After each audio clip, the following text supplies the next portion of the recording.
Je laisse maintenant la parole à Madame Linda Lanzillotta. Merci, bonsoir tout le monde et tout d'abord, bienvenue à l'ambassadeur Christian Masset. Ça a été un grand plaisir de pouvoir vous rencontrer dans votre première sortie publique. Encore une fois, mes compliments pour votre excellent italien. Et je suis sûre qu'il est déjà excellent, il va être parfait brièvement. Et merci aussi sur les mots que vous avez dit sur votre vision de l'Europe et du rôle des relations franco-italiennes en Europe. Je crois aussi que dans le futur prochain, il faudra qu'il y ait un moteur pour relancer l'Europe et je crois qu'il devra poser sans aucun doute sur la France, l'Italie et l'Allemagne. Mais je crois que les relations de plus en plus étroites entre la France et l'Italie sont essentielles. D'ailleurs, dans sa campagne électorale, Monsieur le Président Macron l'a souligné et je crois que ce sera l'une des directrices à suivre dans les prochaines années pour ce qui est de la politique européenne, si elle doit être relancée et renforcée. Je voudrais aussi remercier RFI parce qu'il m'a donné l'honneur donc de porter ici les salutations des institutions italiennes à cette initiative qui est très importante pour les raisons dont nous avons déjà parlé et parce que se déroule aussi dans ce bijou de la Renaissance italienne, c'est-à-dire la Villa Médicis, qui a été le centre de la culture italienne à partir de la fin du XVIe siècle, en faisant de Rome la capitale de la culture, mais qui, dans les 2 derniers siècles, est devenu aussi le symbole de l'intégration de la culture franco-italienne. Et donc, je crois que de ce point de vue-là, cet endroit pour cet événement n'est pas seulement prestigieux, mais elle constitue aussi un peu l'emblème, le signe de ce que veut signifier cette rencontre, c'est-à-dire une intégration toujours plus forte entre les 2 pays au niveau économique et culturel. Et je crois que la Villa Médicis est vraiment un symbole de ce point de vue-là. RFI a eu vraiment cette excellente initiative. Je veux remercier ici son président, Fabrizio Maria Romana, et le vice-président, Valerio. Et vraiment, nous apprécions la qualité des débats qui ont été organisés et pour la présence et l'organisation. Je crois que l'objectif du forum, c'est d'identifier des instruments, des méthodes, des langages, des relations qui soient capables de développer l'intégration progressive entre le système italien des petites et moyennes entreprises familiales et le système français. L'ambassadeur vous a déjà cité quelques chiffres et donc, comme vous voyez, le rôle des petites et des moyennes entreprises est très élevé dans l'économie italienne et à ce système déjà existant, ceci a été inattendu, mais je crois que c'est le fruit de la réaction à la mondialisation dont nous parlions tout à l'heure, parce qu'à ce système de petites et moyennes entreprises, c'est à ce système-là que nous devons la reprise de l'économie italienne. Beaucoup de ces entreprises ont adhéré et sont en train d'adhérer avec des investissements très importants au programme Industria 2.0 qui a été lancé par le gouvernement et ceci augmente leur capacité de production et leur capacité aussi d'exporter et d'internationaliser. Et ces PME sont en train de vivre une période de vitalité exceptionnelle. En ce qui concerne l'internationalisation, la France est l'un des destinataires principaux justement de cette internationalisation, mais aussi pour ce qui est de l'innovation technologique. Et ceci est souligné aussi au fait que nos PME ont vraiment adhéré au programme Horizon 2020 Et les PME ont un rôle actuellement,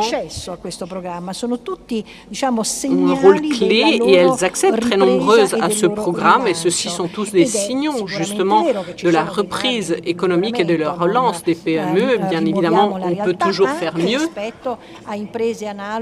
même par rapport à des entreprises semblables qui proviennent d'autres pays européens, mais il est vrai aussi, et ceci émerge du sondage qui a été fait par le EU Attractive Survey de 2017, le 40% des investisseurs considèrent donc le pôle d'attraction de l'Italie dans les 3 prochaines années, surtout pour ce qui est des PME.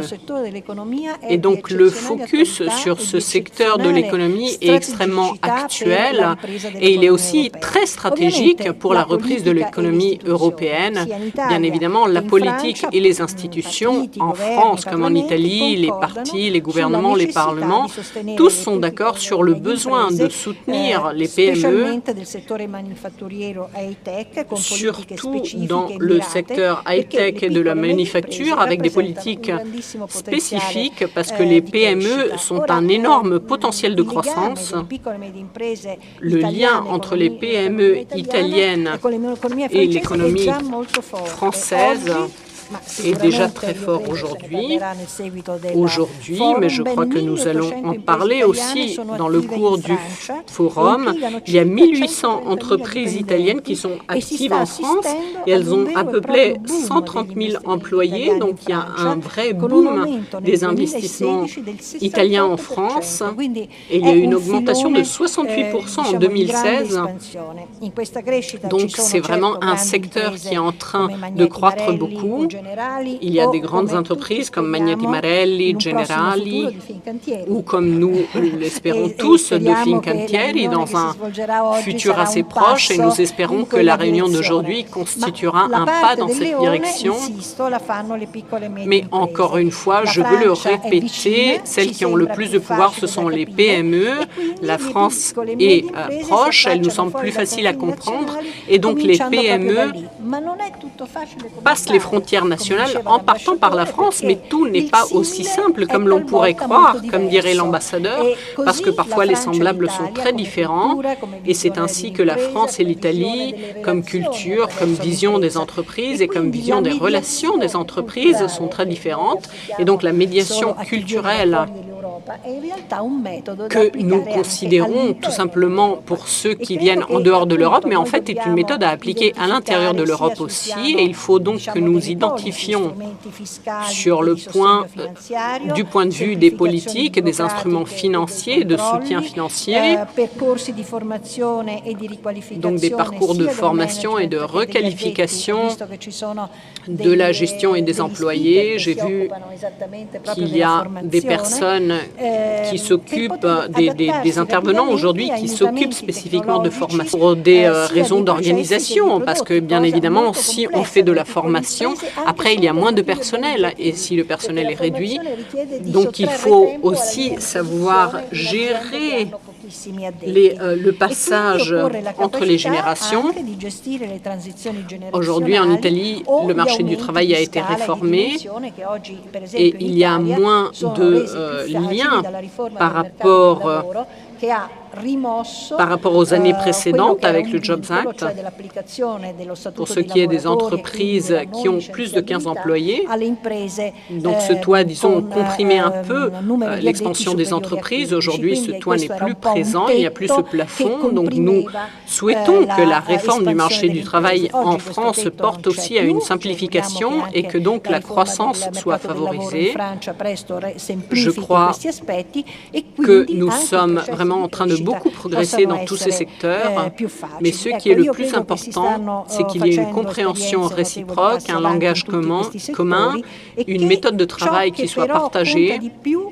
Et ce sont là les barrières et les difficultés qui sont le plus difficiles à surmonter, surtout quand il s'agit d'entreprises familiales. Donc je crois qu'à partir de votre forum aujourd'hui, on pourra commencer à faire des petits pas dans cette direction.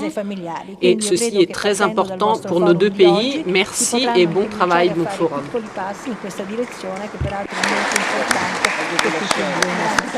Grazie. buon lavoro e buon sole.